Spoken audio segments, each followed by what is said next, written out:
G'day guys, how you doing? It's the Kiwi, and yes, I'm back with another video. And in this video, we're going to be talking about the sacrifice. Ooh, this is going to be a good one. And the reason why we're going to talk about it is it really goes hand in hand with the previous video that I did in regards to how you start to incorporate this shadow aspect of yourself with this human aspect of yourself, to bring these two worlds kind of meshing together. And we talked about in that video about how when you really go your own way, like you really pack your bags and you get out there and you really make a go for it. You throw a backpack on and you're like, screw it, I'm done with this job, this relationship, this city or the town or the country I'm living in, and you really go for it. You're putting yourself at the mercy of the gods. And I said that in the previous video, and that's what we're going to be explaining. Now, the interesting thing is that when you actually do something like that, you are what we would call self-sacrificing yourself. You're literally self-sacrificing yourself.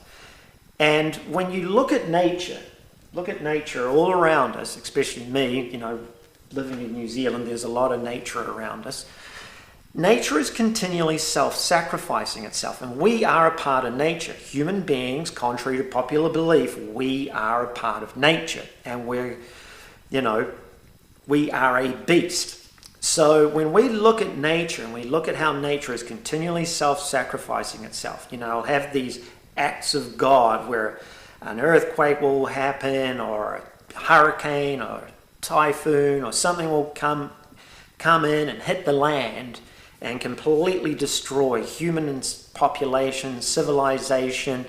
There's always something going on. It doesn't even have to be that. It can be a volcano going off in the middle of nowhere and completely flattening, hundreds of thousands of acres of forest or natural land. That's nature self-sacrificing itself. And what happens when nature self-sacrifices itself? Nature rebuilds itself. Nature flourishes. Nature is continually self-sacrificing itself so it can rebuild itself. That's the cycle of life. Now, the interesting thing about that is this is something that the ancients knew about thousands and thousands of years ago. When you look at the Mayans or the pagans or many of these ancient religions, or ancient civilizations, they would actually have a self-sacrificial ritual where they would sacrifice a human being, say at the planting of a crop or something along that lines. And they would always sacrifice that individual for the gods. It was a sacrificial act to the gods, right? And that's what Stonehenge is. Stonehenge is actually a site of sacrificial worship.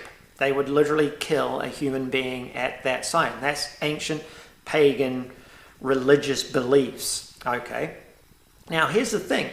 There's a specific group of people, and I'm not pointing fingers at anyone, that understand this absolutely intrinsically. It's absolutely mind-blowing. And when you look at how humanity gets sacrificed on pretty much a year-to-year basis, it's absolutely unbelievable when you look at the wars that have happened over hundreds of years. These have all been sacrificial acts. When you look at an economy being crashed, sometimes the economies that are crashed, it's no accident that these events happen.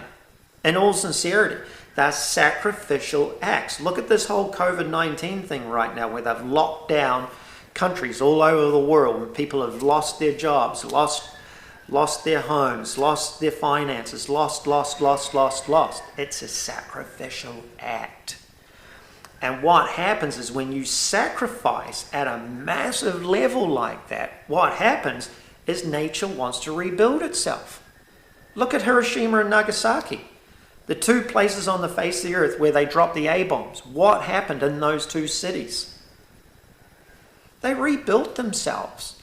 They literally rebuilt themselves from the ground up. And you've got two magnificent, flourishing cities in those regions now. Regions that were supposedly, off limits because of radiation. They've been completely rebuilt. That's what nature does. We're no different to ants. We are a part of nature. So once we've been sacrificed, we immediately rebuild. Look at the sacrificial act that went on in the Ukraine.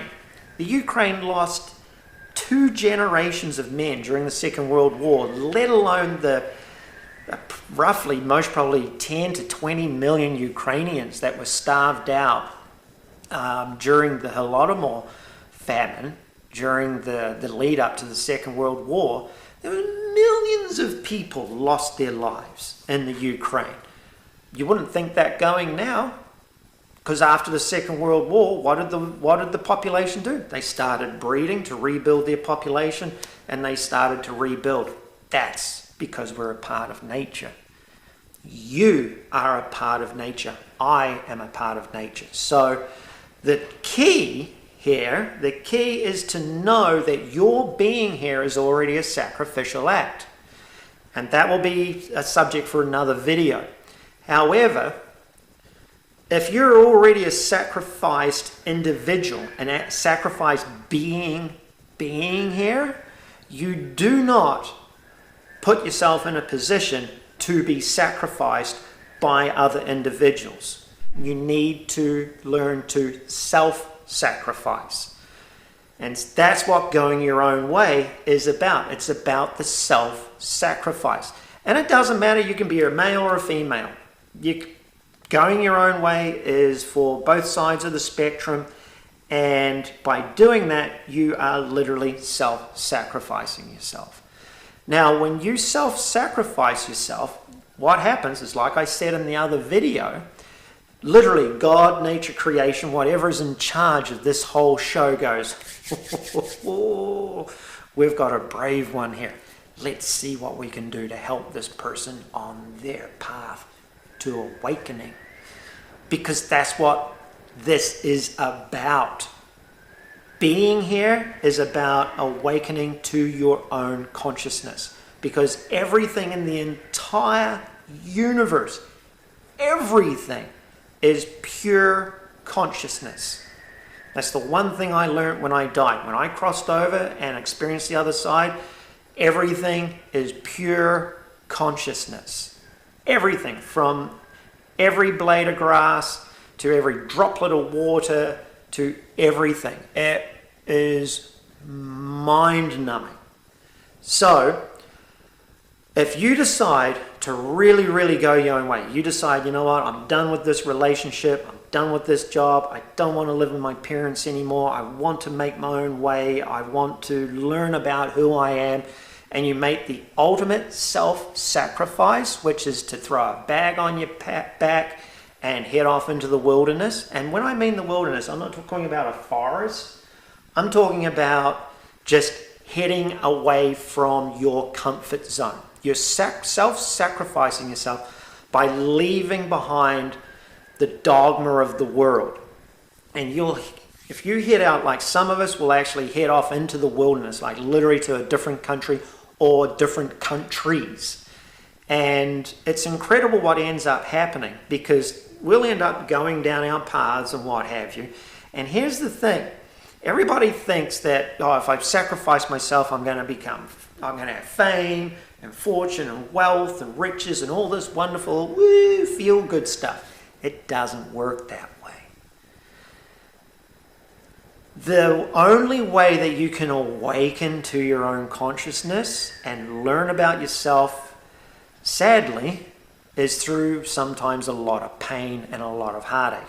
So what happens is when you self-sacrifice yourself and you put yourself out there at literally the mercy of the gods, and they go, we've got a brave one, let's see if we can help him or her. What they're going to do is they're going to put these roadblocks in front of you. They're going to put things that are going to pop up that are going to make you have to self-examine yourself, to have to look at yourself. Because what we do is we tend to want to go in a direction that we think is the direction that we should be going in. That the reality of the situation is you most probably are meant to be going in this direction. I've talked about this a lot in other videos, but I've been slowly nurturing you on these subjects. So what happens is, as you're going down your path, you're going to have stuff that's going to come along and either smack you up the side of the head, knock you off your path, cause trauma, heartache, pain. This stuff happens to awaken us, to bring us to a level of understanding and a level of consciousness inside of ourselves.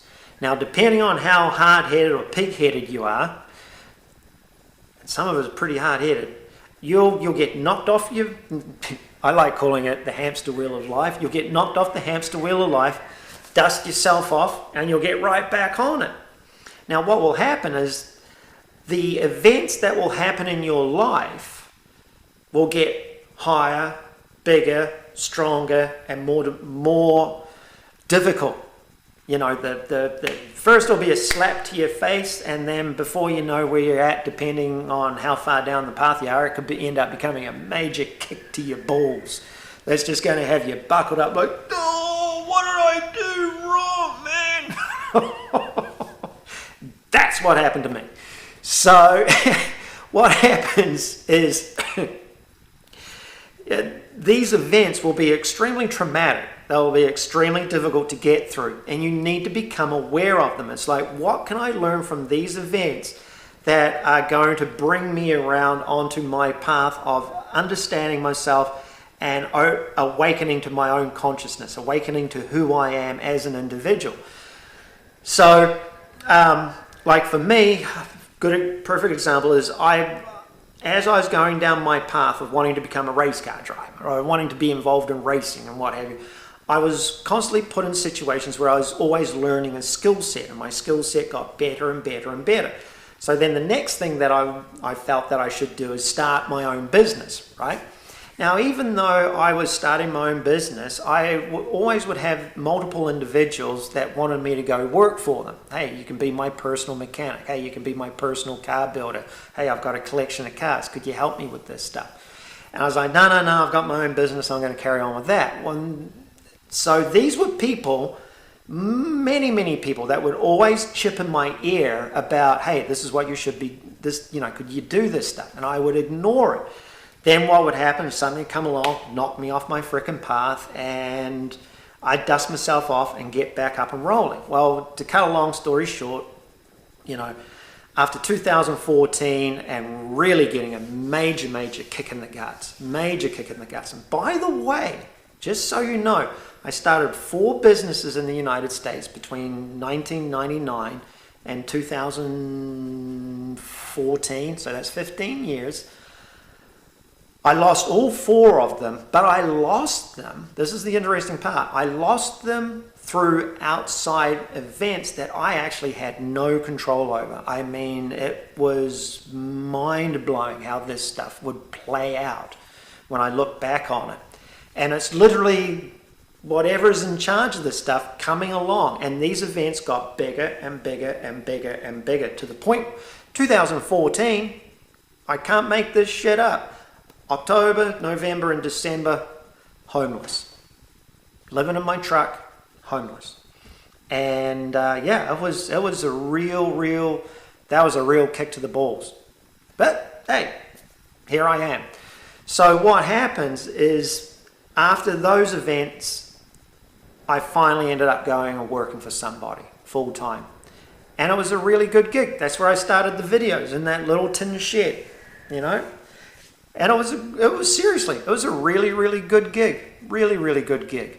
So that's what will happen when you self-sacrifice. And by the way, by letting go of all this stuff over here and letting go of these ideologies and these beliefs and all this dogma that I was following over here about wanting to have my own business, by letting go of that stuff, I was also self-sacrificing myself. Again, this is a process that will happen over and over and over and over again.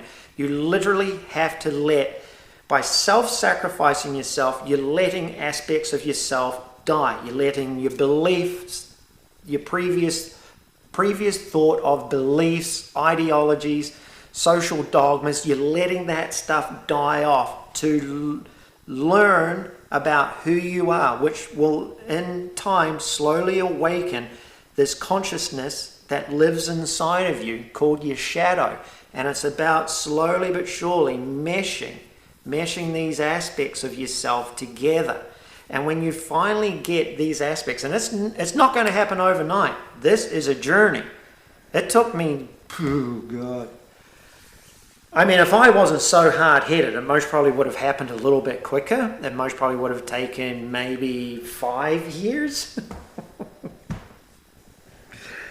Oh God. Because I started my own business in 1999, and by 2005 was really my first offer to be a personal mechanic for an individual and work on his own private collection of cars. And I turned that down. And these events just kept on showing up, and I was just so hard-headed. It was unbelievable. So it took me 15 years to finally really waken up to what my real true path in life is. And that's also what helped me actually start this channel, because the first job that I had put me in a situation where I was actually able to start these videos. And that's what this is part of my actual true path in life. And so that's what I'm doing. So always realize that any form of self-sacrifice, any form of losing something isn't a bad thing. Even though you might go through heartache, even though you might go through pain, there's going to be growth come out of it. Because like I said, whatever's in charge of this thing, this is what it wants you to do. And that is what will bring this aspect of yourself, the shadow, in contact with the physical aspect of yourself. Because believe it or not, you're already one being. You're already this one. You're a tribe. You're literally a 3-tier being. You're mind, body, soul.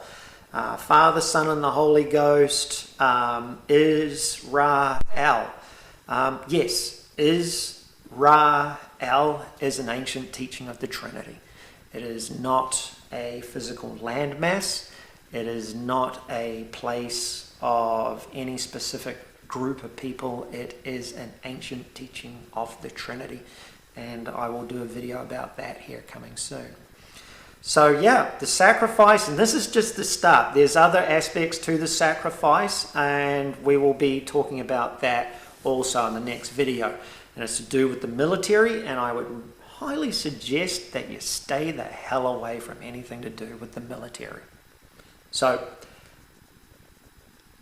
until the next video,